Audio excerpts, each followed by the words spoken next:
Yeah, yeah. You mentioned Dillian Whyte there. I mean, it's probably some of your most well-known work, certainly of the past 10 years or so. How would you explain where Dillian Whyte was when you first started working with him compared to the fighter that he became when you stopped working with him? Well, because I think that it's fair to say, I think the general consensus was that he was a much improved fighter at that period of time. No, Dillian, when I very first started working with him, he was different. He was different in a positive way, in a good way. He's just a little bit emotional, and very emotional actually.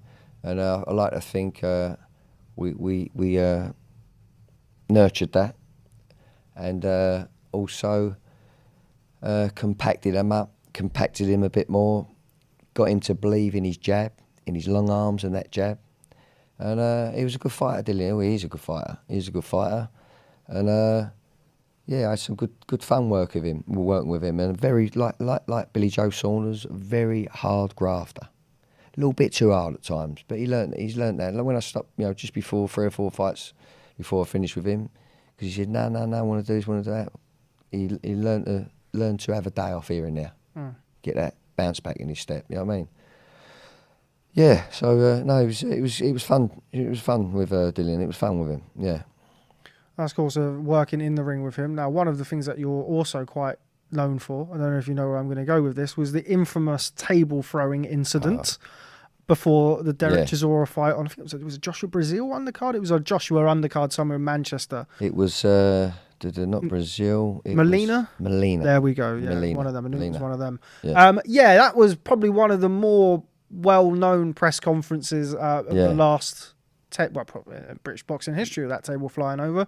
What's your recollection of events? Well, do you know what? See, on the build-up to that fight, like I say, there was a bit of beef going on with Dill and him, and Dillian had quite a big team around him, and so you got to think of this.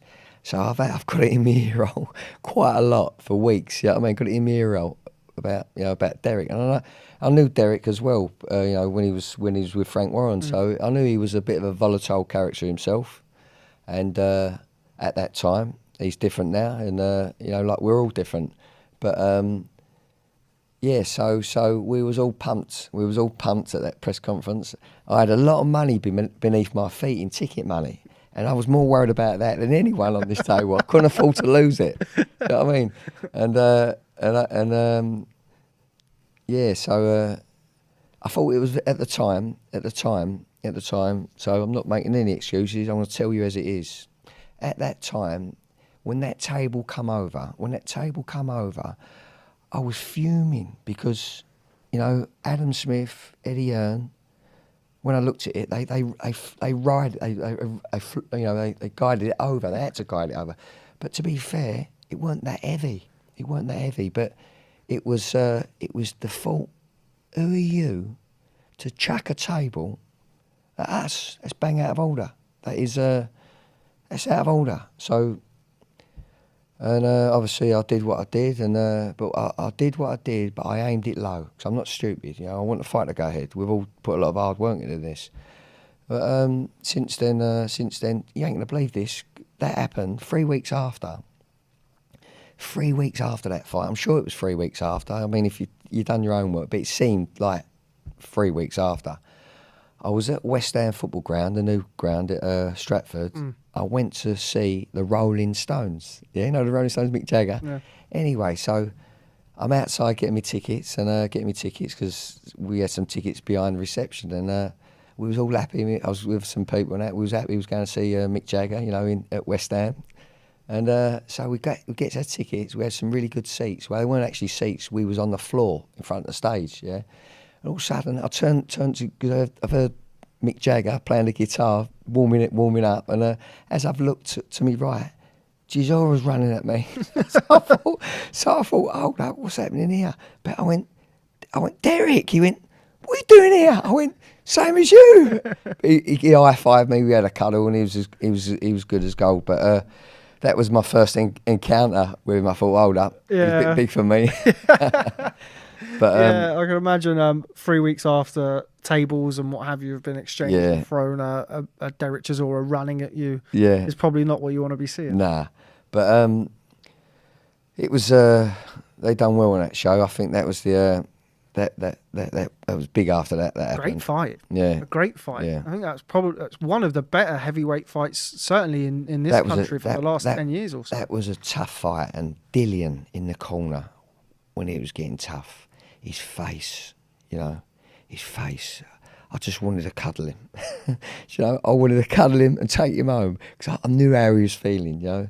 He spent everything. You know what I mean? It was a tough fight, and I know Derek was just feeling the same way. That was a tough fight, and Manchester, wasn't it? Manchester, yeah.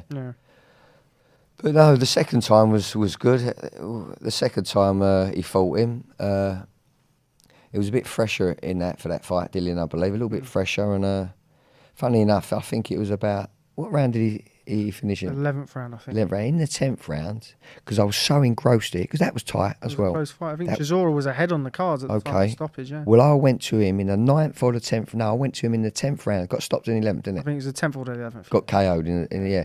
I went to him the round before he got KO'd. I went to my team. What round is this? He tells me. As he sits down in the corner, livened him up a little bit. I went, Dillian, it's very close and it's getting late. It's very close. And he went, watch this. Right? If I would have said to him, you're behind, could have made him a little bit emotional. And that's what I didn't want. I said, it's getting late and it's very close. Well, went out there, he went to me, watch this. He found it, he left up. He certainly did. As good as the first fight was, the knockout in the second fight was chilling. It was we've never seen Chisora ironed out like that before. Even when he lost to Hay, he got hit with a shot and obviously he got up, but we've never seen him sort of one quitter hitter like that. I remember it was actually right in front of me where he got stopped, where he got knocked out. AJ was commentating just in front of me. So yeah, emphatic. You mentioned kind of in between rounds. This is always something that I'm very keen to speak to with regards to trainers who've worked in big fights, high pressure fights. You mentioned kind of giving that instructions to Dillian in between rounds. Talk to me about the role of a trainer in between rounds. How difficult is it to convey the information that you want to in that period of time without, as you say, giving the wrong instruction that could potentially lead them down the wrong path? Yeah. Well, in my experience, let me give you another example. I'm really into the moment, and you have to be, yeah. And if you work honestly in the moment, yeah, it's the only way to be. You've got to do a little kid in here and there sometimes.